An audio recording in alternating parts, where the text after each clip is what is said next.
সংযোগ সড়কের অভাবে ব্যবহার হচ্ছে না টাঙ্গাইলের গোপালপুরে ঝিনাই নদীর উপর নির্মিত ১৭ কোটি টাকার পিসি গার্ডার সেতু।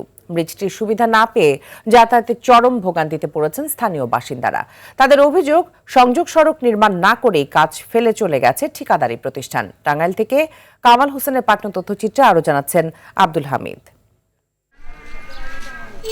২০২৩-২৪ অর্থবছরে টাঙ্গাইলের গোপালপুর উপজেলার ঝাওয়াইল বাজার এলাকায় জিনাই নদীর ওপর ১০০ ফুট দৈর্ঘ্যের পিসি গার্ডার ব্রিজের নির্মাণ কাজ শুরু করে সড়ক বিভাগ, যার ব্যয় ধরা হয় ১৭ কোটি টাকা। কাজ পায় মেসার্স ওয়াহিদ কনস্ট্রাকশন। মূল অবকাঠামোর নির্মাণ কাজ শেষ হলেও সংযোগ সড়ক, ১২০ মিটার নালা ও নদী ভাঙন রক্ষায় ব্লক নির্মাণ করেনি প্রতিষ্ঠানটি। এতে তীব্র ভোগান্তিতে পড়েছেন স্থানীয়রা।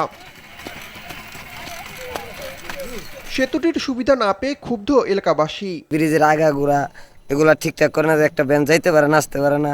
যেভাবে গাড়ি উঠে নামে এতে মানুষের ভোগান্তি সৃষ্টি হয়, অ্যাক্সিডেন্টের সম্ভাবনা থাকে বেশি। যত দ্রুত সম্ভব এই ব্রিজটার কাজ শেষ করে দিক। এ বিষয়ে ঠিকাদারি প্রতিষ্ঠান ও সড়ক বিভাগের কেউ কথা বলতে রাজি হয়নি। তবে ভোগান্তির কথা স্বীকার করে দ্রুত কাজ শেষ করার আশ্বাস দিয়েছেন উপজেলা নির্বাহী কর্মকর্তা।